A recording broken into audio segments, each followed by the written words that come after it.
October 21 తర్వాత ఎంతో మందికి ఈ ప్రాజెక్టు మీద అంతకుముందు ఏదో అద్భుతమైన కట్టడాలు టూరిస్ట్ పాయింట్గా ఏదో పేరున్న ప్రాజెక్టులు జరిగిన అక్టోబర్ 21 సంఘటనతో యావత్ ప్రజలు ఉలిక్కిపడడంతో పాటు దాని ఎన్నో అనుమానాలు వచ్చినాయి. ఈ సమయంలో ప్రభుత్వం చేంజ్ అయిన తర్వాత ఉత్తమ్ కుమార్ రెడ్డి గారు ఇప్పటికే 2-3 సార్లు రివ్యూ చేసుకుని మళ్ళా ఈరోజు రివ్యూ పెట్టడం, దీని మీద ఏంది విషయం అని ప్రాజెక్టుగా తెలుసుకోవడం చాలా సంతోషం.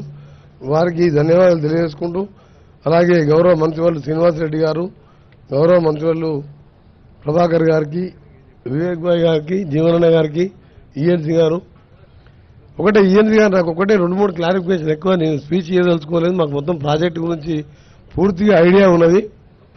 ఎందుకంటే 2004 కాళేశ్వరం ప్రాణహిత చెవుల్లో మొదలుపెట్టినప్పుడు కూడా నేను ఇరిగేషన్లో మీ అన్ని సబ్జెక్టులో కూడా అప్పుడు నేను గౌరవ అప్పటి ముఖ్యమంత్రి ఎవరిళ్ళు నన్ను ఇన్వాల్వ్ చేసి ఆ ప్రాజెక్టులో విజిట్కి పంపించును.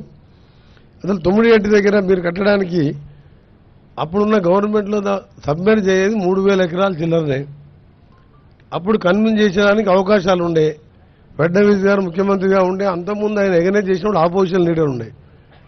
గవర్నర్గా విద్యాసాగరరావు అప్పటి ముఖ్యమంత్రి కేసీఆర్ గారికి దగ్గర బంధువు ఒప్పించి ₹1 కోటి ఎకరానికి ఇచ్చిన తుమ్మడేటి దగ్గర 152 కట్టితే గ్రావిటీతో entire project up to Chevella Vikarabad వరకు ఇప్పటి వరకు 8 ఇయర్స్ బ్యాక్ ఈ ప్రాజెక్ట్ కంప్లీట్ అయ్యి ఒక 38,000 అన్నాం, ఇంకో 20,000 కోట్లు పెట్టుకుంటే మొత్తం కంప్లీట్ అవుతున్నాయి. అంటే ఈ వాంటెడ్లు చేసిందా, అసలు ఇంజనీర్స్ ఏమైనా అడ్వైస్ తీసుకున్నా, లేకపోతే కేసీఆర్ గారు ముఖ్యమంత్రిగా ఆయననే చీఫ్ ఇంజనీర్గా డిజైన్ చేసిందా, ఇది అసలు ప్రజలకు తెలియాలి. అసలు ఇది ఎవరైనా కిందికి పోయే గ్రావిటీకి పోయి కింద పోయే వాటరు కింద 3 బ్యారేజ్ కట్టి పైకి తీసుకొచ్చి కిందికి వదిలిపెట్టడము అదొక తుక్కులకు చర్య. అది ఇంకా మీరు రాను ఇంకా కిందికి పోయి పోలవరం దగ్గర కట్టి మళ్ళీ 3 బ్యారేజ్ కట్టేవా మీరు? ఏంది పని అది? మీ ప్రజెంటేషన్ చూసిన తర్వాత మీరు ఈఎన్సీగా ఉన్నారు, ఎస్సీలు ఉన్నారు, సిఈలు ఉన్నారు, హరిరామ, మీరు అప్పుడే లీవ్ పెట్టి వెళ్ళిపోవాలి మీరు. యాక్చువల్గా నేను ఐఎమ్ ఆస్కింగ్ స్టేట్ క్వశ్చన్. ఇది మీ గవర్నమెంట్ అంటే అప్పటి గవర్నమెంట్ అయినా ఇప్పటికైనా we are the custodian of the public property, public money. వాళ్ళని కాపాడాలి మేము. ఏం పిచ్చి ప్రాజెక్ట్ ఇది? ఏం చేసింది మీరు? ఇవాళ పియర్ కిందికి 1.2 మీటర్స్ 5 మీటర్లు దిగింది. అది దాన్ని రెక్టిఫై చేస్తుంటున్నాను. అన్నారం కింద బ్యారేజ్ ఉన్నది. ఎప్పుడు ఎంత ఫ్లో వస్తుందో తెలియదు. ఓ ఫ్లో వచ్చి మొత్తం కొట్టుకుపోయిన తర్వాత ఎవడి భరించాలి ఇవన్నీ? రెండోది, అవసరం లేకుండా మీరు రిజర్వాయర్ పేరు మీద 3rd టీఎంసీ తీసుకొని ఎవరో కేసీఆర్ బంధువుకు మీరు అది కట్టిపెట్టి నామినేషన్ మీద, అంటే అండర్స్టాండింగ్ టెండర్ మీద, అది అవసరమే లేదు 3rd టీఎంసీ. ఆ రోజు కూడా నేను అసెంబ్లీలో చెప్పిన, ఇంత వేస్ట్ ఆఫ్ మనీ చేసి ఇవాళ ఎస్ఎల్బీసీ టన్నల్ లాంటి ప్రాజెక్టులు, గ్రావిటీతో వచ్చే ప్రాజెక్టులు, పాలమూరు రంగారెడ్డి, కల్వకుర్తి, నెట్టెమ్మ, భీమా, ఇవన్నీ కూడా మేము మొదలుపెట్టాయి 30% ఉన్నాయి. అలాగే 10,000 కోట్లు పెడితే అన్ని కంప్లీట్ అయ్యి ప్రాణాయిత కంప్లీట్ అయితే చేవెళ్లే వరకు నీళ్లు పోతాయి. ఇవాళ తెలంగాణ ఎక్కడుంటుండి మనం? అందుకనే ఇప్పటికి రిక్వెస్ట్ ఏంటంటే, మీరు ఈ ప్రజెంటేషన్స్ ఇవన్నీ కూడా మాకు తెలిసినాయి. టోటల్గా ఇంజనీరింగ్ డిపార్ట్మెంటు సీఎం ఉన్నా సరే తప్పని చెప్పాలి మీరు.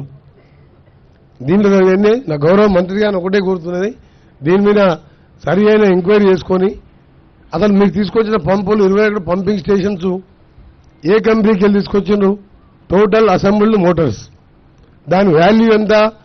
బిహెచ్ఎల్ మోటార్ మా ఉదయ సంవత్సరం ప్రాజెక్టులో ఏఎంఆర్పీలో నేను ఫస్ట్ 99లో ఎమ్మెల్యే ఉన్నప్పుడు ఫిట్ చేపిస్తే ఇప్పటికి రిపేర్ రాలే. అంతకుముందే 2 ఇయర్స్ ముందు ఉండేది. 25 ఇయర్స్లో ఒక్కసారి బ్రేక్ డౌన్ కానీ ఆ మోటార్స్ మీకు కూడా తెలుసు. మురళి ఈఎన్సీ గారు ఎప్పుడైనా ఫెయిల్ అయినా మోటార్స్, ఈ చెత్త మోటార్లు అసెంబ్లీ మోటార్ తీసుకొచ్చి 1,000 కోట్ల రూపాయల మోటార్ని 4,000 కోట్లు ఛార్జ్ చేసాం. డిఫరెంట్ కంపెనీస్, స్మాల్ కంపెనీస్కి వెళ్ళి తీసుకొచ్చి అసెంబ్లీ తీసుకొచ్చి ఫిట్ చేసాం. ఎంత బాధ అనిపిస్తుంది అంటే, మాకు ఇవాళ గవర్నమెంట్లో మీ గవర్నమెంట్ నుండి సెటరేట్ చేద్దామన్నా సెటరేట్ చేయలేని పరిస్థితి తీసుకొచ్చారు మీరు. అందుకని ఆనరబుల్ మినిస్టర్ రిక్వెస్ట్ చేసేది ఏంటంటే, ఈ ప్రాజెక్ట్ని ఎలా చేస్తారో, ఏం చేస్తారో దీన్ని ఒక ఎక్స్పర్ట్ కమిటీతో పాటు ఈ మోటార్స్ కానీ దీని మీద కానీ సీరియస్ తీసుకొని ఈ ప్రాజెక్టుని పూర్తి చేయడం కాదు.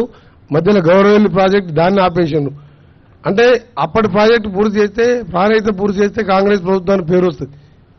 గౌరవల్లి పూర్తి చేస్తే అప్పటి ప్రాజెక్ట్ ఇవన్నీ మంచి పద్ధతి కాదు. మీరు ఇంజనీర్స్గా మీరు అడ్వైజ్ చేయాలి. మీరు మీ మాట విన్నప్పుడు మీరు వెళ్ళిపోవాలి మీరు అక్కడి నుంచి.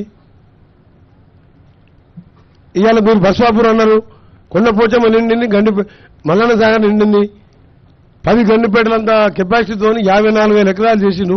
దాని కింద ఆలేరు, బస్వాపూర్, భువనగిరిలో మాకంత డ్రైనేజ్ వాటర్ వస్తుంది. ఫీడర్ ఛానల్ తోటి మీరు ఒక 2 లక్షల ఎకరాలు నీళ్ళు వస్తుంది. మొత్తం 97,000 ఎకరాలు చూపించింది మీరు. మళ్ళీ 3rd టీఎంసీకి టెండర్ పిలిచిన వానికి కూర్చోబెట్టి పని చేపిస్తున్నారు. మన నిజాం సాగర్ లిఫ్ట్ అంటున్నారు. గ్రావిటీతో కిందికి పోయే నీళ్ళకి ఎందుకు ఇవ్వలేదు మీరు?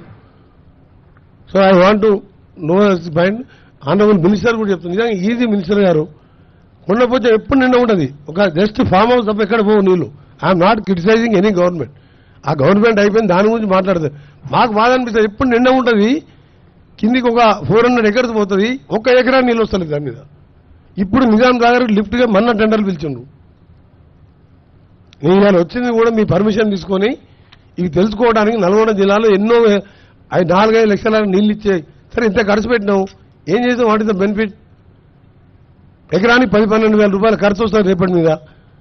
ఎకరానికి 12,000 మీద రైతు నువ్వు ఇన్వెస్ట్ చేసినప్పుడు ఆయనకి ఎంత రిటర్న్ వస్తున్నది? ఏం ఆలోచన నేను పనిచేసి దీన్ని సెటిల్ చేయాలని గౌరవ మంత్రి గారు నా యొక్క రిక్వెస్ట్. దాంతోపాటు బస్వాపూర్ అండ్ ఆలేరుకు సంబంధించి